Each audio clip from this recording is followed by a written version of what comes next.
हिमाचल प्रदेश की जेलों में बंद कई कैदी जेल विभाग की योजना हर हाथ को काम के तहत जेल में ही काम कर रहे हैं। ऊन, लकड़ी और बेकरी के उत्पाद कैदी जेल के अंदर तैयार कर रहे हैं, जिसके जरिए कैदी स्वरोजगार से जुड़कर अपने परिवार के लिए पैसा भी भेज रहे हैं। कैदियों के उत्पादों को बेचने के लिए जेल विभाग ने कई काउंटर बनाए हैं, तो वहीं समय समय पर प्रदर्शनी का आयोजन भी किया जाता है। शिमला के गेयटी थिएटर में आज कैदियों द्वारा निर्मित विभिन्न उत्पादों की 4 दिवसीय प्रदर्शनी और बिक्री लगाई गई, जिसका शुभारंभ डीजीपी हिमाचल प्रदेश संजय कुंडू ने किया और कहा कि इससे न केवल कैदियों के बनाए उत्पादों का प्रदर्शन किया जा रहा है, बल्कि उन्हें बेचा भी जा रहा है, जिससे कैदियों की जीवन शैली में भी बदलाव आया है। प्रधानमंत्री नरेंद्र मोदी और अमित शाह भी जेल विभाग हिमाचल प्रदेश की पहल की सराहना कर चुके हैं। वहीं एक कैदी ने बताया कि जेल के अंदर उनको काम मिला है, जिसकी बदौलत वे सजा काटने के साथ साथ परिवार का गुजारा भी कर रहे हैं। जेल से छूटने के बाद भी जब वे समाज में लौटेंगे तो इसी काम को करके आगे की जिंदगी भी काटेंगे।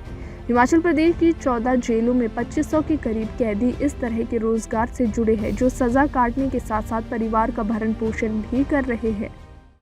सर, जैसे हमारा ये काम चल रहा है, उसको देखते हुए मेरी जिंदगी आने वाले अगर कल को मैं बाहर जाता हूँ तो मेरी लाइफ इससे भी बहुत बेहतर तरह से मैं बाहर अपनी लाइफ गुजार सकता हूँ। मकान से संबंधित हर एक चीज, जैसे बेड हो गया, सोफा कम बेड हो गया, सोफे हो गए, या मॉडल किचन या पल्ले या जो भी है, मतलब मकान से हर एक फर्नीचर से आइटम हर एक चीज बनाते हैं हम।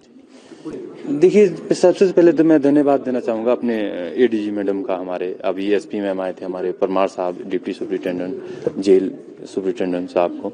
ये लोग काफी, सर हमारे साहब और मैम काफी ऊपर से हमारे को मदद करते हैं, या सामान या प्रोवाइड या जगह जगह एग्जीबिशन लगाने का, जगह जगह मतलब हमारे कई सरकारी संस्थाएं में सामान बनाने का इनका काफी हेल्पफुल होता है। तकरीबन 99% तो इन्हीं का मतलब योगदान रहता है। होनी को अगर मेरा पिछला जन्म का कोई बुरा काम है, उसका आज सजा मैं पा रहा हूँ, मैं तो यही जानता हूँ।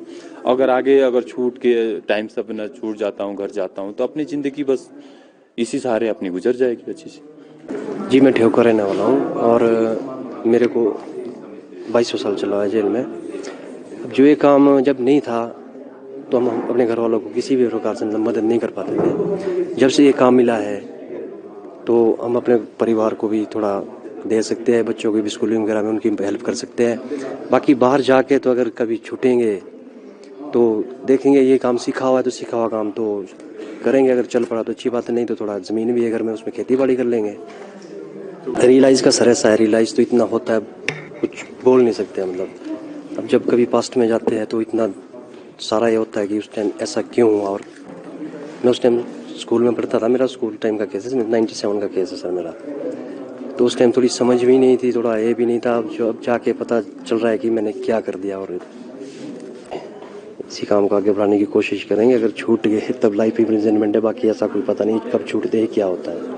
सर, हमारे को इसका काफ़ी बेनिफिट है सर, क्योंकि हमारे को पहले काम नहीं था जेल में, अब हमारे को काम का पूरा दिया हुआ है।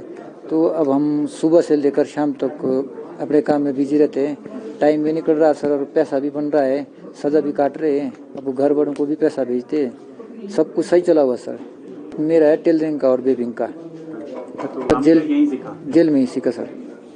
हाँ जी, आज ये जितना भी है सारा अपने हाथों से बना हुआ है। देखिए, ऐसा है कि जो नॉर्मल जो हमारी क्राइम एंड पनिशमेंट की थ्योरी है, उसमें है कि क्राइम करके जब किसी को सजा होती है तो वो जेल में जब जाता है तो रिपेंटेंस होती है, उसका पश्चाताप होता है, और धीरे धीरे करके उसका जो क्रोध है कम होता है, और फाइनली वो रीइंटीग्रेट होता है सोसाइटी में जब वो रिलीज हो जाता है। लेकिन प्राय देखने में आया है कि जब लोग छूटते हैं जेल से और वापस समाज में जाते हैं तो मैल एडजस्टेड होते हैं। आपने हिंदी बॉलीवुड फिल्मों में भी देखा होगा कि ज्यादा से ज्यादा दोबारा अपराध करते हैं।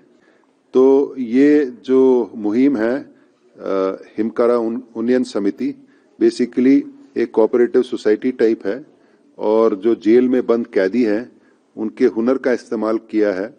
और मुझे बड़ी खुशी है कि पिछले 2 डीजी कॉन्फ्रेंसेज में, डीजी कॉन्फ्रेंस में प्रधानमंत्री जी आते हैं, गृह मंत्री जी आते हैं, उनके सामने ये बेस्ट प्रैक्टिस के रूप में प्रेजेंट किया गया था। और अभी भी चिंतन शिविर 27 और 28 तारीख को अक्टूबर में हुआ था सूरज कुंड में, वहां भी इसको एज बेस्ट प्रैक्टिस प्रेजेंट किया गया था। माननीय प्रधानमंत्री जी और गृह मंत्री जी ने बड़ी मतलब उनको अच्छा लगा और उन्होंने ये भी बोला कि ऐसे जो इनिशिएटिव्स है बाकी जेलों में भी रेप्लिकेट करें। आप देखते हैं कि जैसे हिमाचल का छोड़िए, एक तो जेल्स में पूरे देश में रेडिकलाइजेशन बहुत बढ़ रही है और क्रिमिनलिटी बहुत बढ़ रही है। तो आप जेल में जो इनमेट्स हैं उनको कैसे ठीक ढंग में पॉजिटिव उनकी एनर्जी कैसे लगाएं। आपने हाल ही में देखा कि जो मूसेवाला का जो मर्डर था वो तिहाड़ जेल में सारा उसकी कॉन्स्पिरेसी हुई थी, षड्यंत्र बना था। तो मैं जेल विभाग के उनके हेड को, उनके सारे अधिकारियों को और ये जो हमारे इनमेट्स हैं इनको बहुत बहुत मुबारक देता हूं। एक पॉजिटिव इनिशिएटिव है। लास्ट जब हमने प्रेजेंटेशन की थी 5.5 करोड़ के करीब इस हिमकारा उन्नयन समिति में करीब जमा हो गया है और अच्छी बात है कि 32% जो है इसका वेजेस में है, जो इन लोगों को जो इनमेट्स हैं इनको मिलता है और ये अपने परिवार को वापस भेजते हैं। न केवल इनका परिवार का पालन पोषण होता है, परंतु जब ये जेल से छूटते हैं इनका रीइंटीग्रेशन सोसाइटी में बड़ा आराम से हो जाता है। वो रिसिडिविज्म बोलते हैं, बेसिकली दोबारा क्राइम करना, वो हिमाचल में काफी कम है। तो ये बहुत अच्छा इनिशिएटिव है जिसको बेस्ट प्रैक्टिस भारत ने लिया है और बाकी जेलों में भी और बाकी राज्यों में भी इसको अब फॉलो किया जा रहा है।